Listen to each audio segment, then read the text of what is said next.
So good morning, everyone. Thanks for being here, 10 o'clock. I don't know what time it is in your respective the delegations, probably a bit later than 10 o'clock. So thank you anyway for your time. I mean, this is the first webinar in what is going to be a little series in addition to the support that we already provide directly from Unit A4 or with PROMEL support. So yeah, I think we hope it's going to be informative and useful. I mean, the most important people today who are going to tell you more in detail are going to be Mari Carmen and Camila from PROMEL, who you probably know. Mari Carmen, my colleague from many, many years here near A4.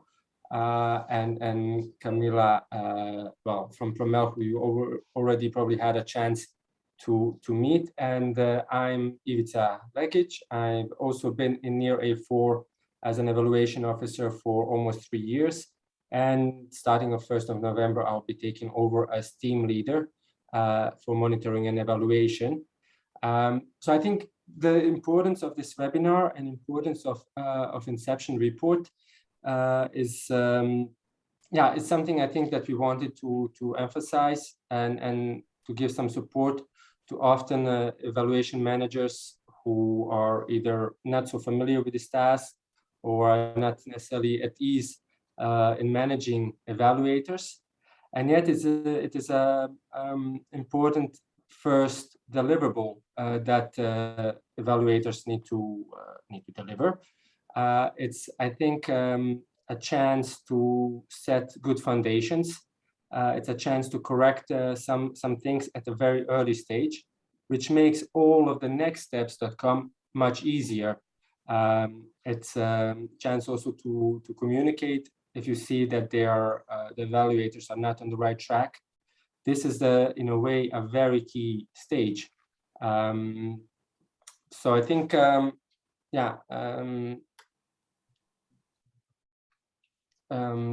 this is very important to do. Therefore, this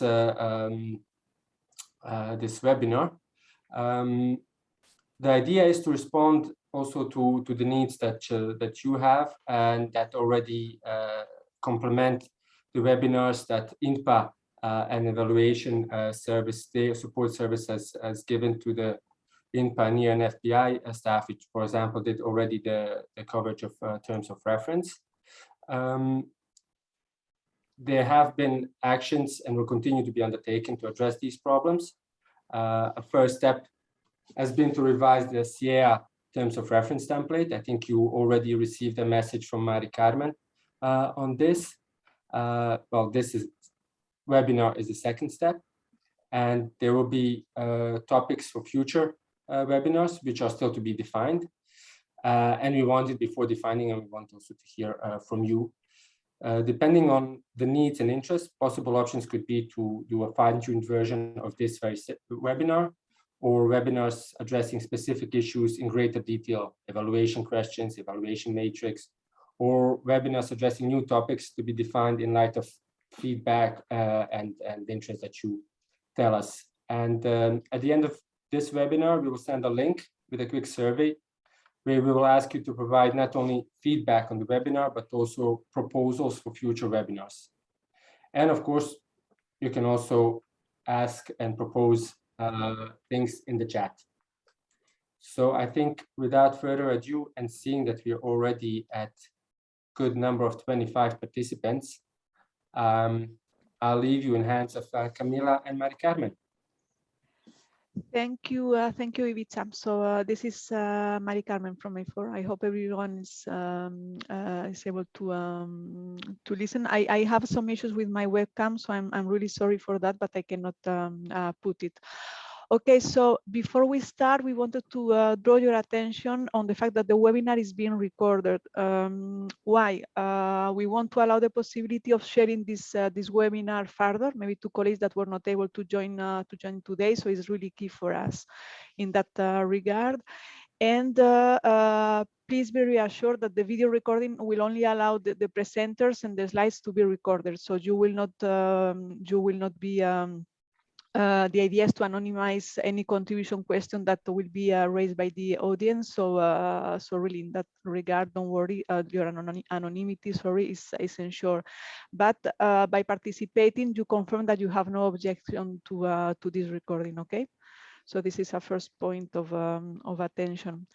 If you can go to the next slide. Okay, so the content of the webinar in more detail. What are we going to focus on today? Well, first we are going to present to you what are the main weaknesses that we have identified in our different support, both directly via A4 or via PROMEL. This will then lead us to discuss and present what are the key elements of a good Inception report. And linked to this, of course, we will make you aware of the new elements or revised elements of the new Inception report template that for CEA, as Ivica just mentioned. After this part, we will have a Q&A session, during, of course, which you will be able to raise some questions via the chat. Okay, this is the mechanism that we have put at your disposal. Then after the wrap-up session, we will go and focus more on the process of the inception phase. So in the first part of this webinar, we are going to focus more on the content, and then after the Q&A session on the process for quality, mostly quality review.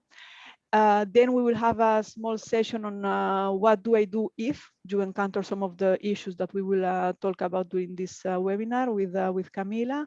And finally, as Ivica was saying, we will just finalize with, we will send you a link for an assessment of the webinar, but I will say also that the key part of this assessment will be for you to identify future topics that can be covered by this series of webinars that we are starting today. So in terms of main weaknesses, first of all, consider that these are the weaknesses that we have identified in maybe a non-representative sample of reviewed Inception report, okay? So the evidence collected through this support has indicated to us that really the quality of evaluation reports is very often not always up to standards. Of course, there might be also some good evaluation reports, but maybe those that come to our attention, to PROMEL and to A4 team, are maybe those that already present some problematic elements. So the evaluation manager is already fully aware on problems, and so maybe those are the cases that are more directed to us.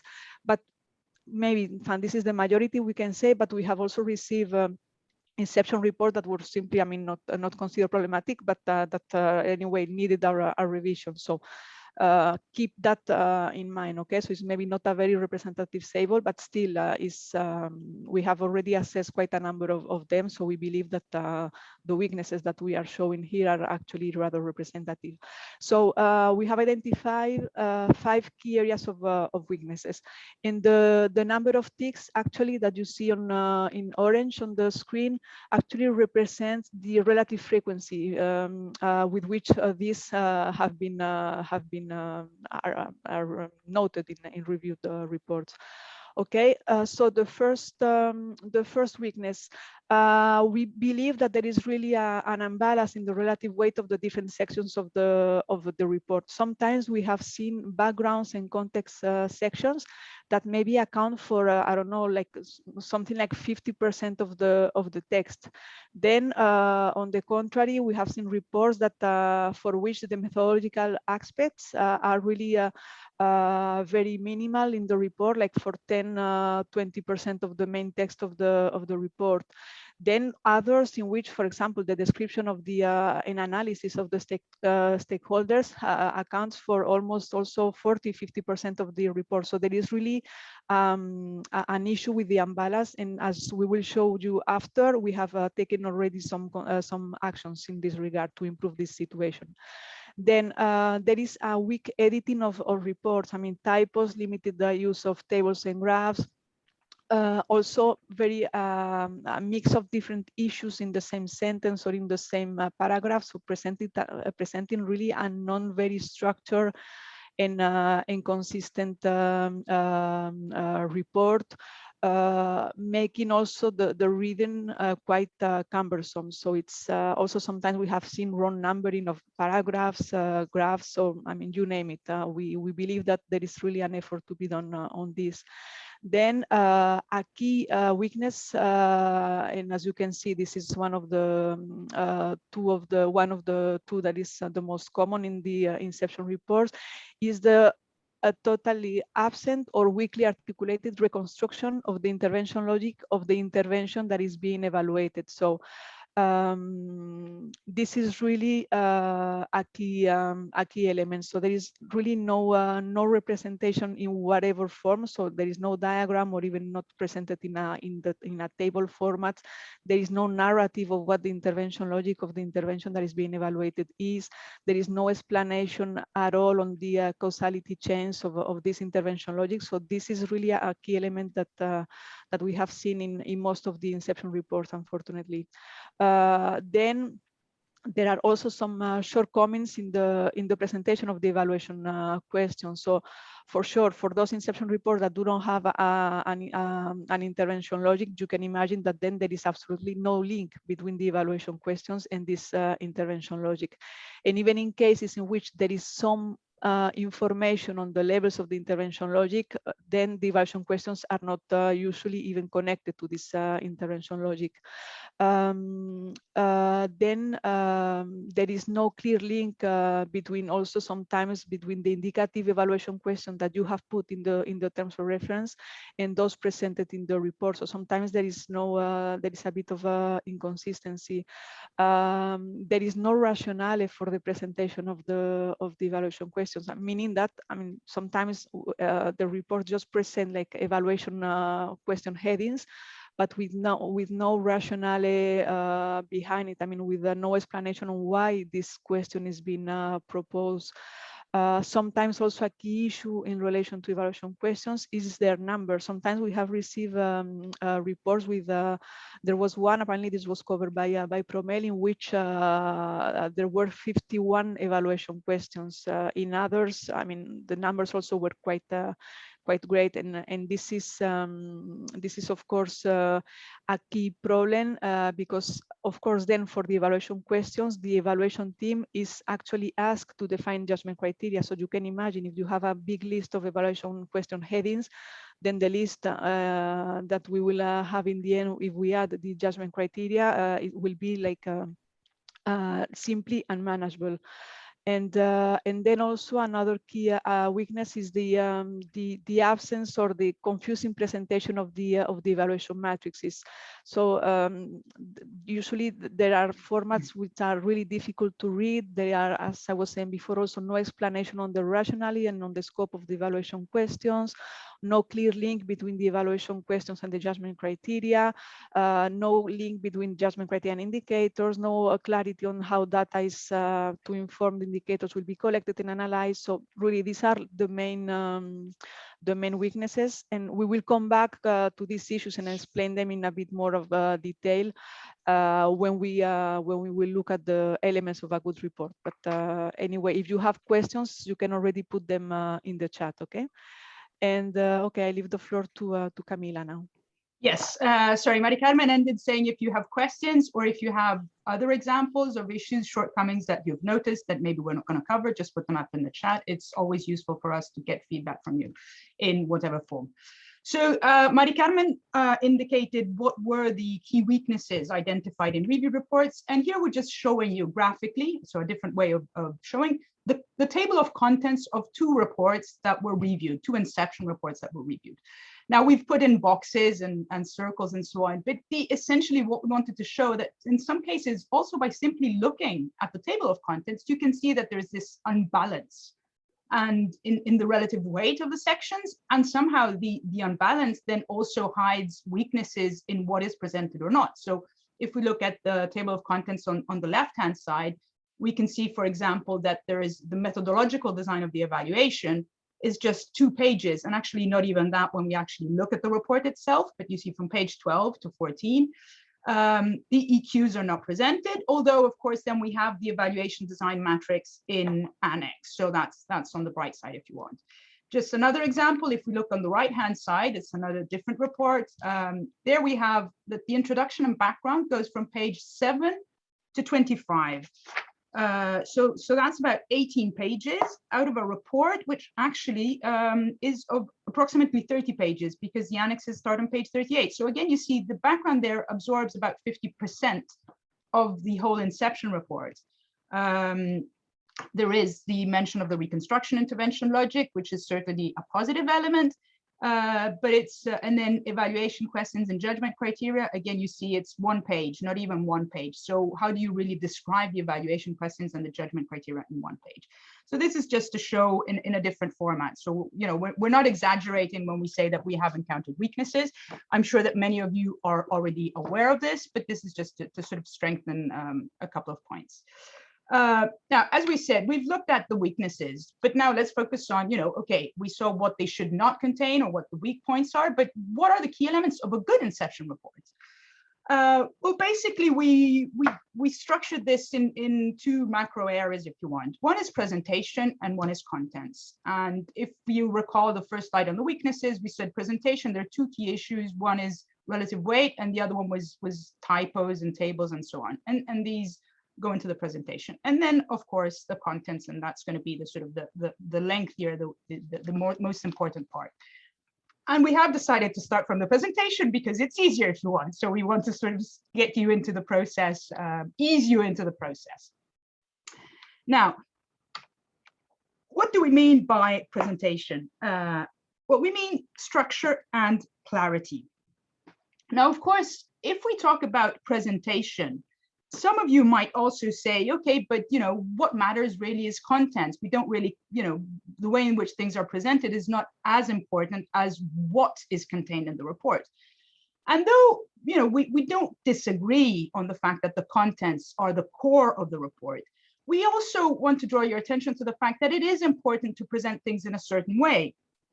Because if a report is badly written, if it makes it more difficult, heavier to read, less pleasant, and also it detracts your attention from, you know, a detail which is due to poor formatting or poor editing to what is really the important part. So this is why we think that the presentation is also very important. And of course, we shouldn't always then fall into the trap of believing that a well-presented report is automatically a good report. Of course, you know, all that glitters is not gold. Shakespeare said it. We have an equivalent saying in Italian. I'm sure that if you think you also have a more or less an equivalent saying in your own language, or a proverb in your own language and country. But it's just to say that they are equally important, and we will look at them separately. So here you see a number of issues, and I'm sure that if you look at the contents of the boxes, you will recognize most of them. And you might also think, okay, but that's obvious. You know, we know that we have to avoid repetitions. We know that we should use graphs and so on. Obvious, however, does not translate into the actual reports which we receive. So let's look at them one by one. Orders of sections. First things first. What do we mean when we say first things first? That the chapters should follow a logical sequence. So the Inception report, for example, should start by presenting the scope and the purpose of the evaluation. What is being evaluated? Why is it being evaluated? What do we want to find out? And then should be followed most probably, or actually in our view, by the structure of the report. So in this report, you're going to find in section 1, this, in chapter 2, that, and so on. Now, again, we said, you know, we have to start by saying what is being evaluated and why. Some could argue, okay, but you know, the primary addressee of a report, of an Inception report, is the evaluation manager, and the evaluation manager knows what is going to be evaluated and why. Yes, of course they do know, but it's also important that in the Inception report, the evaluators show that they have fully understood, you know, what is to be evaluated and why. And of course, if then the report is going to be read by others, for example, if it comes to A4 or if it's then sent to PROMEL for review, it's important for us to make sure that this is presented right at the beginning. Relative weight, length of different sections. We touched upon this when presenting the identified weaknesses. Mari Carmen gave you some examples, I gave you others. And we saw that a number of reports are heavily unbalanced, favoring context and background over methodological aspects, or favoring presentation of stakeholders over methodological aspects. And there is one common element, which is that the methodological elements are more often than not those which receive, let's say, less weight in the main part of the report. Sometimes they're then very, very much developed in the annex. But this is not how things should be. So the core of an Inception report should deal with the presentation of the methodological approach, of the structuring of the evaluation, reconstructed intervention logic, evaluation questions. And this is for the Inception report. Of course, if we look at other reports, then the core of the report itself should be something different. If we then move on, for example, to the final report, the core of the report should present the findings and then the conclusions and the recommendations, whereas the methodological aspects should go in annex. So, you know, the relative weight length of different sections is important and will very much depend on which report we are looking at. Different reports serve different purposes, and that purpose should be reflected in the structure and content of the report. Final but not less important issue, readability, avoiding repetitions, languages, no typos, short sentences, but also, for example, use of bullet points, use of bold, use of figures, use of tables. Sometimes we get reports where it's just text, text, text, text, and you know, yes, maybe the contents, as we said, are good, but it's very difficult to read. And it's not always easy to catch what the key issues, what the main messages are. Probably you can come up with other boxes that we can add in a future version of this webinar. So if you do, just put them up on chat. And there's a last point before we shift to the next slide that I wanted to raise, and it's in the TOR templates. And this is part of, let's say, of the contents which do not change, so are basically identical for all terms of reference. There is a specific section, which is section 6.1, content of reporting. The outputs must match quality standards. The text of the report should be illustrated as appropriate with maps, graphs, and tables.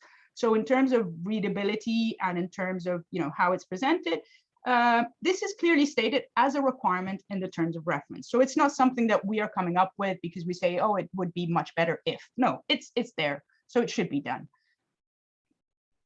And now let's move on to the content. So we said content is the other big macro area which we're going to look at today. And again, thinking back to the weaknesses, we saw that 3 of those bullet points covered the reconstruction of the intervention logic, the evaluation questions, and the matrix. We have presented them here together, and then we will deal with them separately. And if you look at the slide, you will also see that there are some arrows which link these boxes. And this is to bring back the fact that these are distinct elements, but at the same time, they are linked. So the reconstruction of the intended intervention logic is at the top. It should tell us in a narrative form, but then also in a diagram form, what the intervention aimed at producing, delivering outputs, the change in behavior or the change in status that the intervention or interventions intended to contribute to, outcomes, and then the longer term change, which the intervention intended to contribute to, so impact. All of this within obviously a given context. Not only this, but it should also tell us how change was expected to happen. So how the intervention was conceived in order to ensure that by delivering certain outputs, it would contribute to change in behavior of its target groups, and then longer term contribute indirectly to the higher level change at the impact level. So, and by laying down in narrative and in a graphic form, it tells us how change is expected to happen, and will then set the basis for the intervention, for the evaluation. We'll look at, did what we set out to do actually materialize? So the intervention set out to do a number of things to promote change. And then by setting, defining our evaluation questions, we're going to say, okay, but were certain outputs delivered or not? And did these promote changes at the higher levels or not? So it's only by setting out what the intervention intended to do that we will then be able to define our evaluation questions and see whether what we plan to do actually happened or not, why if it did happen, and why not if it did not happen. You also see and then the evaluation matrix, which we will discuss in greater detail, which will tell us, which aspects we're going to look at into more detail when we look at the evaluation questions, how we plan to collect the information, which kinds of indicators we plan to inform, which sources of data, how data is going to be collected. You see the two gray boxes on the side, and this is because, of course, when you are defining the evaluation questions, you will base yourself on the intervention logic, but you will also have to, or actually the evaluators will also have to take into account the indicative evaluation questions or key issues indicated in the terms of reference. So they will not, for example, look at the whole chain of effects of the intervention logic, but will focus on those which were recalled as key issues or key areas of focus, or recalled in the indicative evaluation questions in the terms of reference. And then coming to the evaluation matrix, this will be defined on the basis of the intervention logic, the evaluation questions, but also other considerations, depending on the resources. For example, the greater the budget, the greater the number of judgment criteria, indicators, sources of information, and types of analysis you can conduct. And of course, type of stakeholders of the interventions and so on. So this is all to say that it's all part and parcel of a package. It should be looked at within a coherent, let's say, framework, not individually. So don't, not everything in annex, but there should be a presentation which looks at the whole picture. And at the same time, I would also like to draw your attention that if, they promise to cover a lot of evaluation questions and gather information for a lot of indicators, but you know that you ask them to focus on a limited number of aspects and the budget is therefore not so big, then that should sort of raise a flag, because it means that they are trying to put everything in there, but they won't then be able to deliver. So these are two key points I wanted to make. The reconstruction of the intervention logic. Now, I'd actually be interesting to see, I can't see it on screen, but how many of you have seen Inception reports with a reconstructed intervention logic? And I don't know if you can put the raised hand, and then if maybe Mari Carmen can tell me how many. And in the meanwhile, I'll just go on. So we said the constructed intervention logic. Okay, Eve, I see a raised hand. Okay, Mari Carmen, you interrupt me if needed or as needed. We said it tells us in a narrative form and shows us in a diagram form what the intervention should or planned, intended to do. And here we actually say, what do the terms of reference tell us? What is the text which is in the terms of reference which refers to the intervention logic? And you will see here that we included references to both the old, which is up here, version 1.3.1, because we are aware of the fact that some of you might already be managing evaluations using the old terms of reference. And then we refer to the new version 2, because some of you will be launching. And the key point is actually that, yes, they say slightly different things, but the substance does not change. So in the old terms of reference, they say further to a first desk review of the political, institutional, technical cooperation framework of EU support, the evaluation team in consultation with the evaluation manager will reconstruct or as necessary construct the intervention logic of the intervention to be evaluated. So there is a clear indication in the terms of reference that this is a task to be carried out during the inception phase. The same goes for version 2. It's slightly different. Maybe it's a bit more specific if we want. It says main activities of evaluators during the inception phase. And these are just 2 bullet points. There are others, but finalization or reconstruction of the description of the intervention logic, theory of change, and its underlying assumptions. And then graphic representation of the reconstructed finalized intervention logic. So you see, in the first case, there was an emphasis on the reconstruction of the intervention logic. in the revised terms of reference, there is this distinction between, let's say, the narrative and the diagram. So it's been brought out a bit more strongly. And why are we showing this slide?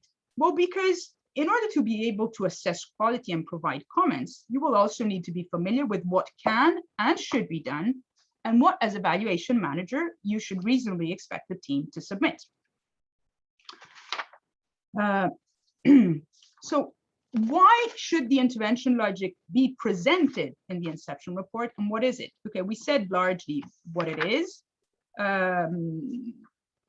but we're gonna I'm gonna repeat myself. Sometimes I do anticipate, I get sort of carried away. There are two reasons why it should be presented in Inception report. The first one is purely methodological, and the second one is normative or contractual. Okay, first, because it is indicated in the guidance of the TOR template and also in DG NEAR guidelines as a key element. It's actually presented as the central instrument for an evaluation, as most evaluation questions should derive from it, and the analysis to be carried out by evaluators should refer to this. The reconstruction should be based on existing log frames or existing intervention logics, consultation with key stakeholders. So these are all elements which somehow you also see recalled here in this slide. And secondly, it should be in there because, as we see, the TOR template tell us that it should be in there. So from a purely, let's say, normative perspective, it is set out as a requirement in the terms of reference, and therefore the evaluation team should submit a report which this is included. Now, what we indicate here in the slides are just some quotes. There are many. Now, was there any raising of hands of people who are used to seeing an I only saw Ivica's hand, if I'm only not mistaken. Ivica's hand. Which is a bit particular because we are dealing with strategic evaluations, and yeah, methodology has been used for more time. So, but I did have I did correct sometimes, point out that that this was missing. I remember notably in Serbia evaluation that they didn't include it initially in the Inception report. So this can happen. Yeah, that intervention logic is not included necessarily in the Inception report. Well, it should be. I think that was the reason to raise hands, but maybe not everyone has managed a lot of, or operational evaluations are done very, very well. Okay, so I think this sort of brings back a point that there are not many Inception reports which include the intervention logic. It could be that nobody raised their hand because you haven't managed an evaluation and you're just planning to manage an evaluation, so you're participating to sort of, you know, get the clarity on a few elements before that. Or maybe you have managed evaluations and have seen plenty of reports, but the Inception report was not there. Why is this? To be honest, I still don't know. I rack my brains why, and the only reasonable answer I see is that often it is a complex and time-consuming task, and so people try to get away without doing it. I don't know if there is more explanations for that. But the fact that you have not seen it also means to me that maybe you don't know what it should look like. So you know, you see a report where there is no intervention logic, but you don't even notice it because you've never seen it. You don't really know. So this is why in the next slide we'll show you some examples, because we have come across reports which do include an intervention logic. So here you see this very complex diagram, which appears as very complex. Now, if you start looking at in detail, and probably your screen or the definition is not big enough to allow you to look at it. But essentially, what does it say? It includes a number of empty boxes which have to be filled in with the inputs. Now, identifying the inputs of an intervention to be evaluated is, you know, a normal step to be carried out. And then at the higher level, the outputs, and then again, higher outcome and so on. Now, if you have to evaluate a program, a project, or a group of projects or programs, you should have, each one of these should come with a log frame. So, you know, identifying the outputs, the outcomes, and the intended impact should not be so complicated. What might be more complicated if it's a complex evaluation, so a thematic evaluation, for example, or a strategic evaluation, is that then you have to sort of, you know, come up with a single intervention logic. So this is the standard template foreseen by DG Near, and you can find it in the wiki, and we will put in the chat the link to the wiki, but you will also find it in the template for the Inception report. So there will be an icon within that, and you click. And then this and the following slides, we just show examples of intervention logics, which were included in Inception report reviewed. So this is what they should look like. Now, we don't expect you to look at the actual contents, and we're not, discussing whether the text as formulated makes sense or doesn't make sense. It's just to show that there are different ways. So in this case, if you see the previous one, the levels, so the outputs, outcome, impact were presented horizontally. Here they are presented instead vertically. We have the inputs, the outputs, the outcome, intermediate impact, global impact. We have the assumptions, which is very good. Here we have a different representation, still vertical. And we have, you see these blue boxes, these represent the evaluation questions. So in this case, the evaluators reconstructed the intervention logic and then put in evaluation questions. So to show which evaluation question would deal with what level of the chain, of the causal chain of effects. But there are no assumptions. And then we have another one here, which goes back to the horizontal, and again, we have the questions. So these are just different ways of showing how the intervention logic can be presented in a diagram format. Each one has its own strengths. Some have some weaknesses, but it's very good that it was in there. So this is what you should expect to see.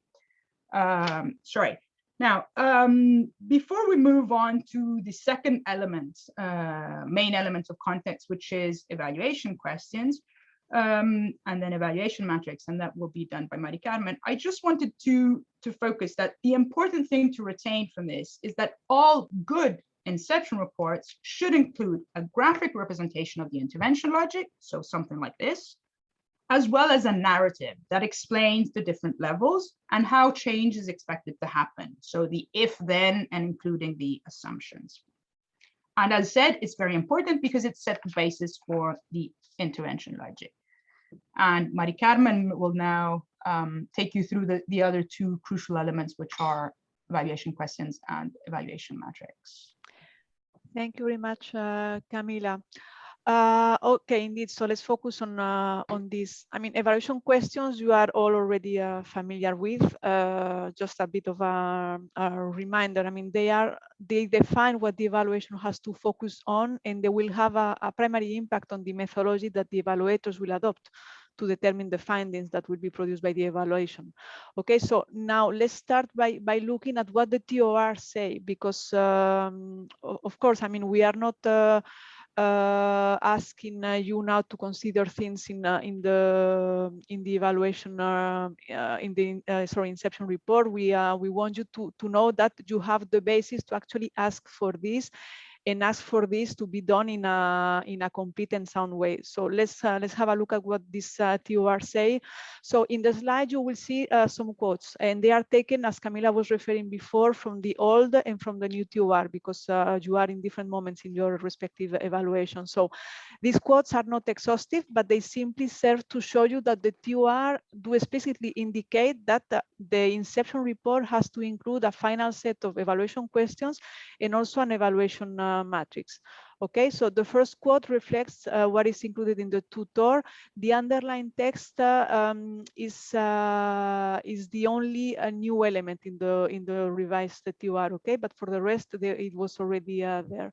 So what does it say? The following initial consultations and document analysis, and further to the finalization and reconstruction of the intervention logic of the intervention subject to evaluation, the evaluation team will discuss the evaluation questions, the indicative evaluation questions, with the evaluation manager and the reference group, and propose in their Inception report a complete and finalized set of evaluation questions with indication of specific judgment criteria and indicators, as well as on the relevant data collection sources and tool.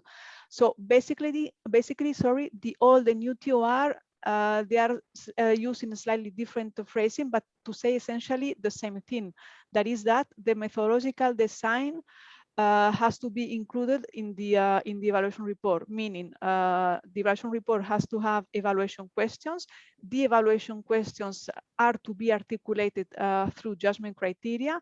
Then each judgment criteria should be accompanied by a set of indicators, and each indicator will need to have the related source of data and data collection methods. Okay, so this is what this slide is, first slide is showing you.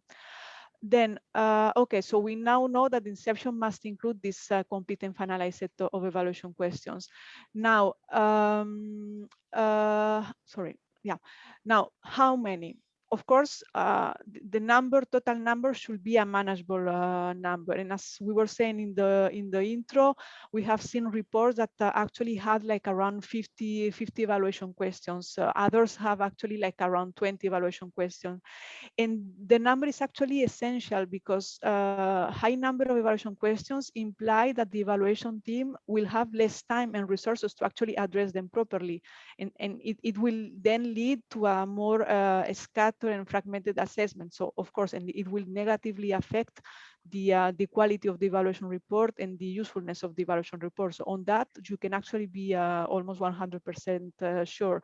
So also remember, as we were saying in the intro, that the evaluation question, and we will see that now in the following slide, is not just about an evaluation question heading. It needs to have judgment criteria. And so if an evaluation report already includes 50 evaluation questions, imagine what the final list of complete evaluation questions will look like. So this is really essential. So you need to try to have a final list of questions that is actually manageable.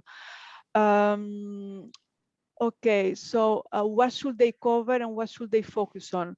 So of course, first of all, they need to cover the key issues and the content of the indicative question that you introduce in your respective terms of reference. And of course, they should be consistent with the scope and objective of the evaluation. I mean, this is obvious, but we have seen also that sometimes maybe prior discussions with the evaluation managers were not very well reflected in the final set of evaluation questions proposed by the team of experts. So this is still, even if it can seem obvious, it's a key point. So it has to cover your what you want them to cover. So it needs to respond to your needs.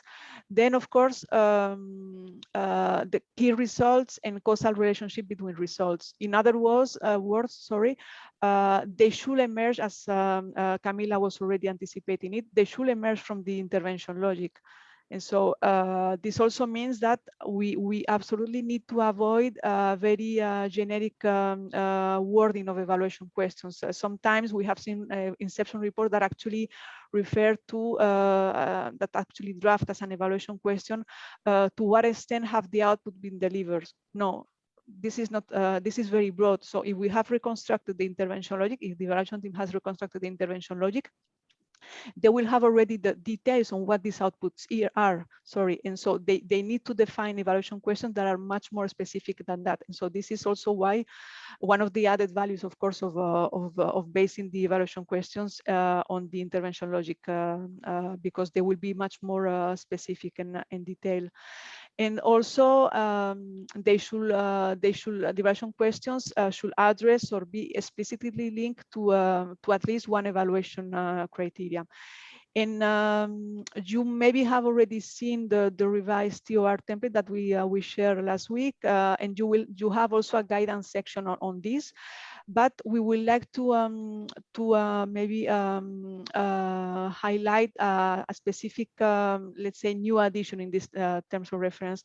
In the previous version of the TOR, it was the option that was recommended for the structuring and for the presentation of the evaluation questions was to articulate them according to the evaluation criteria. But now in this revised version, we have also added other options, which are those that are really recommended by NIR.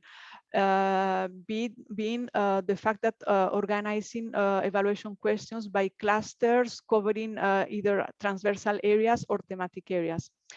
And And I mean, as in IMPA, they really recommend them being structured by evaluation criteria. But really, in our case, we really recommend you to organize and to make the evaluation team identify clusters instead of organizing them by evaluation criteria.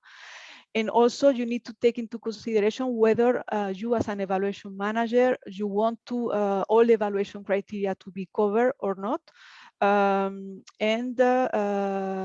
also you have to consider that the narrative of the evaluation questions and the balance between the different criteria that you want. And in fact, this will depend on whether you want an evaluation that will be more focused on lessons learned, or maybe an evaluation that will be more focused on accountability. So you also need to think through, but already from the TOR, I will say, on which evaluation criteria you will like the evaluation to focus on. Okay, this is a key element.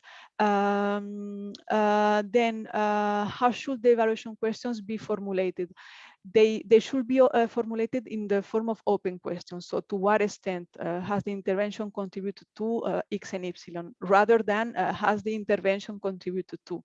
So this will be the main elements that will need to be considered when drafting and when asking for good evaluation questions.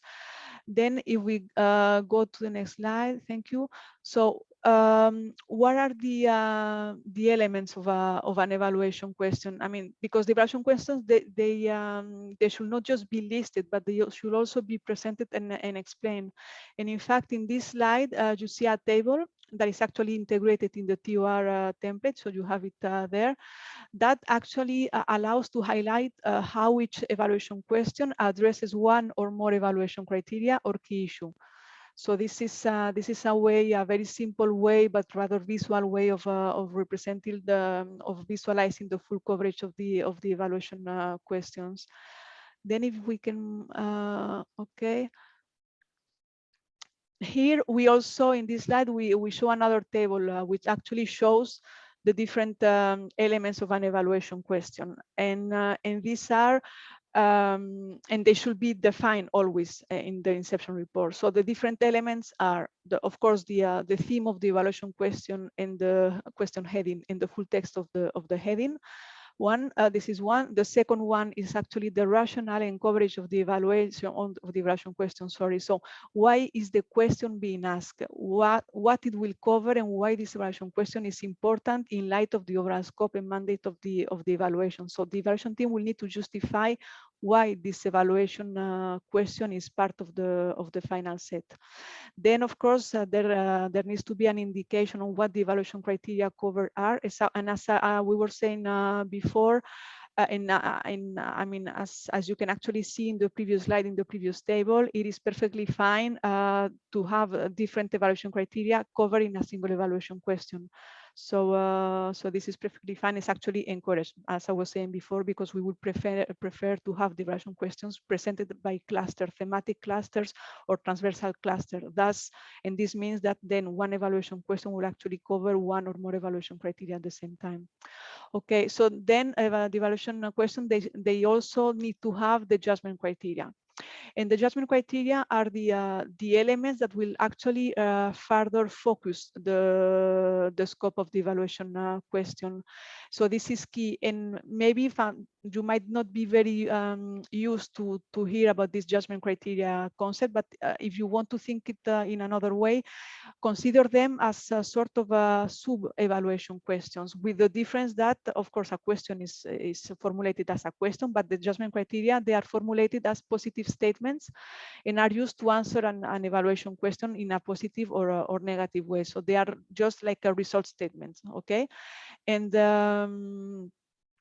also, normally we can say that an evaluation question should have usually has, as I don't know, around 2 or 3 judgment criteria, but it can also have 4. So the important thing for you to consider is whether these judgment criteria that are being proposed by the evaluation team do actually cover the specific elements that you want to address in the relevant evaluation question. I mean, this is the important. I mean, don't be obsessed with the final number of judgment criteria.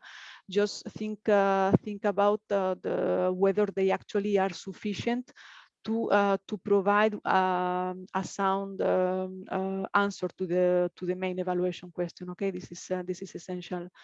Then indicators, of course, each they are used to find indicators in the evaluation questions. They are they define and they help us operationalize the judgment criteria, meaning that each judgment criteria will need to have different evaluation, different indicators. And in fact, these indicators, they specify in advance which is the data that is to be collected. Okay, so they help to focus on the data collection process. And of course, when defining the indicators, the evaluation team can already include actually some of the indicators that you had in your own interventions being evaluated. They also consider indicators that are part of some relevant monitoring databases, for example, a link to statistics, and they can also, of course, draft new ones for the specific purpose of the evaluation question. So, but what is essential here is that each judgment criteria needs to have a set of indicators. Then another element, the sources of information. Each indicator will need to be informed through one or more sources of information, okay? They can be reports, data surveys, and others. Then also, they need to identify what the data collection tools will be. For example, whether they will be using existing documentary sources, whether they will be doing interviews, so this kind of information. Then okay, we talk about the elements of the of an evaluation question, but you must also remember that the way the presentation, this information is presented, is also actually very important. So it does not need to be the exact format that you are seeing here in the slide, even if this is the format that we have introduced in the revised TOR in CEA. But the important thing is that there needs to be clarity on which indicator belongs to which judgment criteria and which data sources will be used to inform each indicator. Okay, so this is actually very important. And if you can go to the next slide. Sorry. It's up. Okay, sorry. Yeah, so in this slide and in the following slide, we are showing you two examples. You will not be able to read actually what is on the screen, but maybe you will be able to understand what is the structure of what we are showing you. So they both differ from the template that we shown just before. But while the first one, the blue and the light blue one, is closely follows the guidance and is easy to read, the second one actually shows some gaps. For example, there are no rationale, there is no scope, and above all, it doesn't establish the link between judgment criteria and indicators, and between indicators and data sources. Okay, so this is actually not a very good way of presenting the evaluation questions. Okay, it's up to you now, Camila. Yeah, just very quickly as a sort of quick wrap up. So we referred to the essential elements of the Inception report. We showed you two tables which are included in the new template for the evaluation Inception report. And here we just wanted to draw your attention again to the fact that the key elements which we have just discussed and which should be the core of the Inception report have not changed with the update of the template. What has changed is the greater level of detail provided in the new terms of reference through the addition of this hyperlink to the actual template. If you look at this slide, this represents sort of the content of the Inception report as per previous terms of reference template. So we still had the intervention logic, we had the methodology with the evaluation matrix, evaluation questions, judgment criteria, indicators, data analysis, and so on. And then, okay, at the end, the work plan, and the same happens in the new one. Of course, the new one, as we said, is more detailed. It puts these elements within a structured table of contents. So again, here you see the reconstructed of the intervention logic, the proposed evaluation questions, the judgment criteria, and so on. So the key message is that the key elements we've been discussing should be part of the Inception report, should actually be the core of the Inception report. And this has not changed with the update of the terms of reference. What has changed is just, if you want, the greater guidance, the greater level of detail which is now provided, which responds, in many cases, comes as a response to issues that were asked by either by yourselves or some of your colleagues. In some cases, there was a question, can we please have an example of a very good report? And there was reluctance on our side, on A4's side, to share an Inception report, because of course the Inception report and the contents of the Inception report in terms of structure should not vary much, but in terms of actual contents and development of the questions and so on, they will depend on the specificities of the interventions to be evaluated and on the specificities of the evaluation. So this is just, so this is the main reason why you don't get good examples of Inception report, but you now have a structure.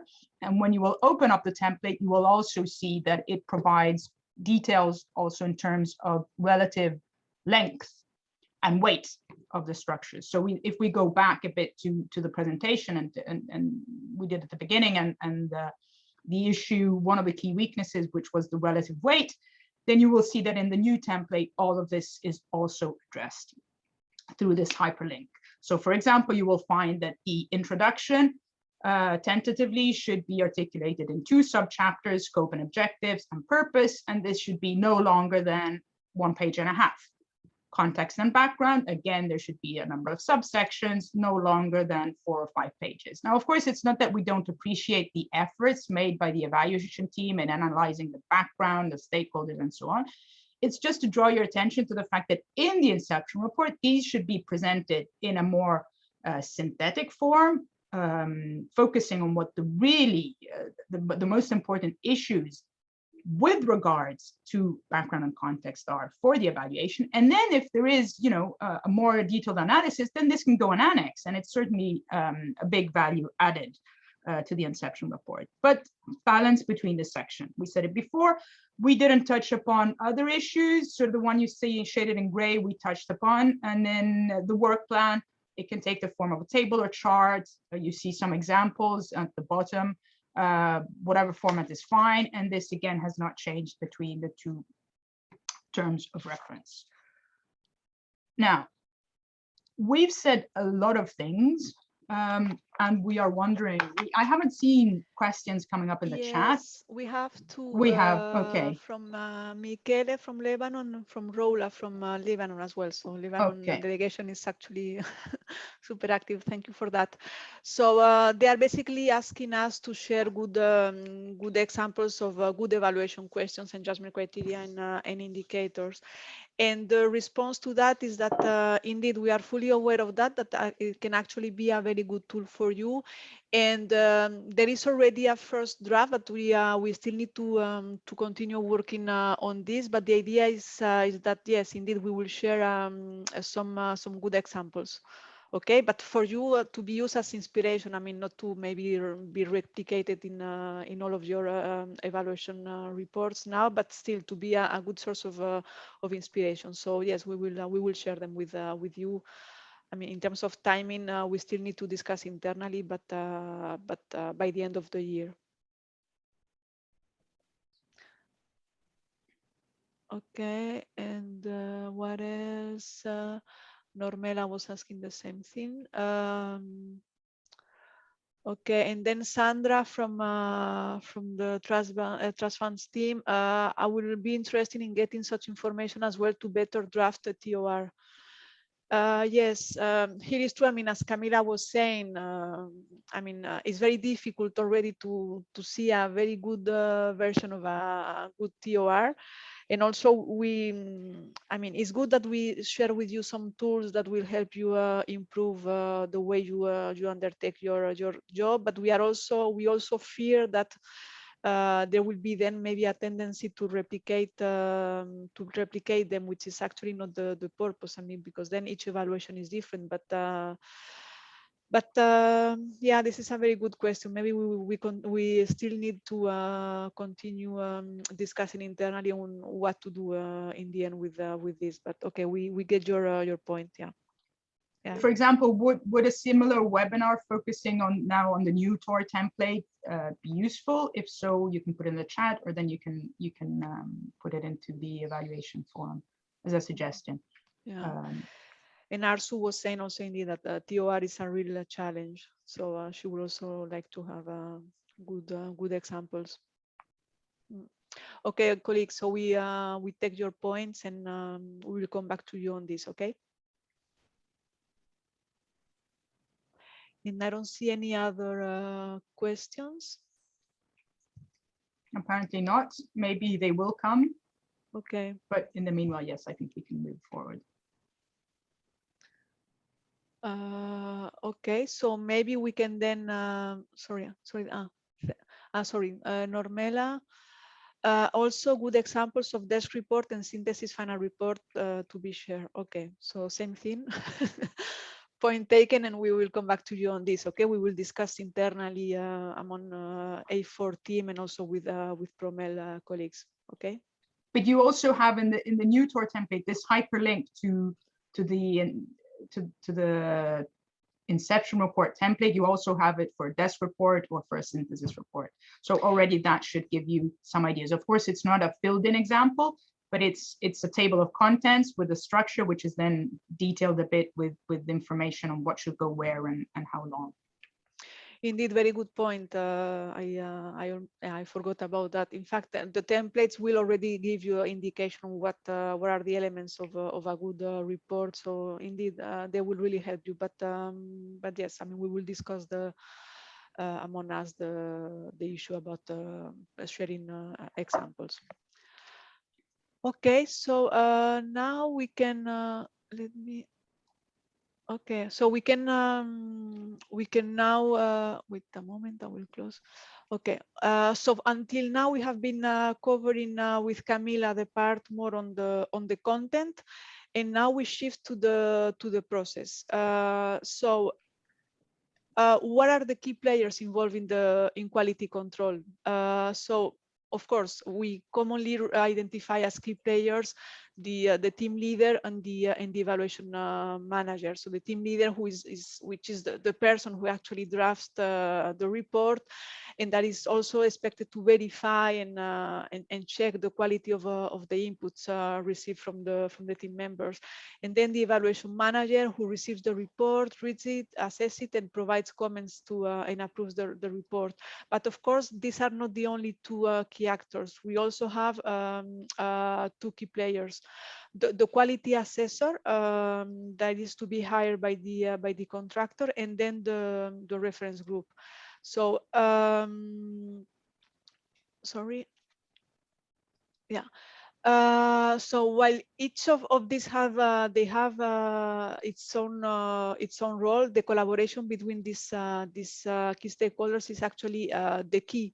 One of the keys, let's say, for a successful evaluation. So now let's look at what the TOR, both the specific and the general TOR, for the SIA framework contract actually foresees. Okay, let me.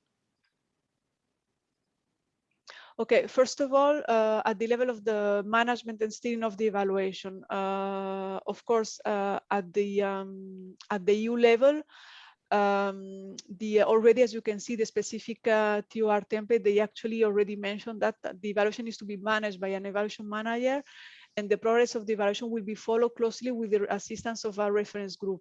And as you can see in the box on the right, we have identified here the main roles and responsibilities of the reference group. And this is based partly on what the better regulation actually foresees. So it's not really our invention. This is set in another in a key document for the Commission. So we have defined the different roles and tasks, but we, as you can see, we have highlighted the two main ones for the purpose of this webinar. So the reference group is actually has a key role in the definition and validation of the evaluation questions, and also has a key role in discussing and commenting on the deliverables provided by the evaluation team. Okay, so this is our responsibility. We cannot skip that. Then at the contractor level side, as you can see here, we have already elements that are included in the SIA specific TOR template. So the contractor is responsible for the quality of the process, the evaluation design, the inputs and the outputs of the evaluation. And in particular, it will provide backstopping and quality control of the evaluation team's work. And the contractor is also expected to support the team leader, mostly in what relates the team management, but also the contractor needs to make sure that the team leader is actually defining clear tasks for each of the phases of the evaluation to the respective evaluation team members. Okay, so each team member needs to have clarity on what their roles are and what their tasks are for each of the evaluation phases. Okay, this is actually key, and you might believe that this is like an obvious thing, but again, it's not that obvious. And some contractors we have found, but even sometimes in our strategic evaluations, so not only those contractors that work for you, we have seen that actually this is not really always guaranteed. But and so it's really essential. This is already covered in the TOR template. They have this responsibility, so you can be very, very demanding in that regard because it is there, and it's also foreseen, as you see on the screen, on the global TOR for the framework contract. I mean, so the quality of the services must be guaranteed. I mean, they are fully responsible for the quality of the report, and they must ensure that an effective quality control takes place for each individual assignment, okay, in this for each individual evaluation. And they need to set up good backstopping mechanism and quality control systems. Okay, so this is really essential. So why do we dedicate a slide on this? Because I mean, often, as I was saying before, I mean, the contractors, they shy away from these quality control functions, and they tend to leave all the responsibility to the team leader. So meaning that, I mean, they just get the contract and they just expect the team leader and the team evaluation team to do everything. But this should not be the case. And so you are really entitled to, because it's part of the framework contract, you are really entitled to ask the contractor to undertake its role in relation to the to quality control. Okay. Then, sorry, if you can go. Okay, yes, sorry. So the quality, of course, you need to consider quality all along the process. So it's not something that you will just do at the end by assessing an evaluation report. And so, of course, good TOR are the first step, which, and this is, of course, totally under the control of your control, the control of the evaluation manager. So really, this is the first step. So you can ensure the quality of your evaluation via different means. Of course, establishing quality checkpoints at different phases in the process. I mean, not only upon the submission of the reports. For example, here, my own experience is that before I receive an Inception report with the final proposal of the reconstructed intervention logic and of the final set of evaluation questions, I actually ask to have a meeting with the team leader and with the contractor, like maybe 1 month before, to actually see how the work is going on. So I really have like key checkpoints to control that then what they will deliver in the form of an Inception report, is actually of sufficient quality to be then shared with the reference group members. Because of course, as an evaluation manager, if I see that the quality is not there, and as you will see in the following slides, what we usually do is to send back the report. So we don't even share it with the reference group. So I mean, there are like small checkpoints that you can introduce in your work when managing an evaluation. Okay. Then of course you need to ensure that the roles and responsibilities and steps that deal with the quality aspect are actually known and followed. So known by all the evaluation team members and also, of course, by the contractor, and actually followed. You also another key quality to ensure a good quality in the evaluation deliverables, in this case the evaluation report, is of course to mobilize the reference group to obtain feedback on quality. But here again, not only on quality of the deliverables, but even before that, it's very common to have meetings with reference group members to actually further discuss with them on key issues that they will actually want the evaluation to cover, or the final set of evaluation questions that will be proposed by the evaluation team to cover. So there is the collaboration and the exchange between you as evaluation manager and with the members of the reference group. Let's say it's a regular exercise, it's a continuous one. It's not that you just refer to them when sending a report for receiving comments. Okay, so this is really, really key. And then, of course, sharing and discussing on the consolidated comments to the evaluation deliverables with the evaluation team. So, of course, you also need to engage into a discussion with the evaluation team. Then, also one important element of this webinar is that, I mean, if all these elements and all these quality checkpoints are not actually undertaken or implemented, you are almost sure to have a key problem with the final final deliverable of the evaluation, and actually with the usefulness of the evaluation, because really the Inception report is the foundation for the evaluation to be actually useful. Okay, so it's really key important, super important to have these different quality control checkpoints actually implemented. Okay. Then a final word on the provision of comments. So of course you need to ask for the comments also of the reference group members, and then what we recommend is that you actually consolidate them in a single. What we recommend you is that you provide specific comments in the report. So with all the consolidating all the specific comments of the different evaluation reference group members. But then also that you actually compile maybe in the form of a simple email in which you will be attaching the specific report with the specific comments, that you also actually provide the evaluation team with what will be your general comments, because sometimes you have really general comments that cannot be just put on in the report, I mean in the document, because they really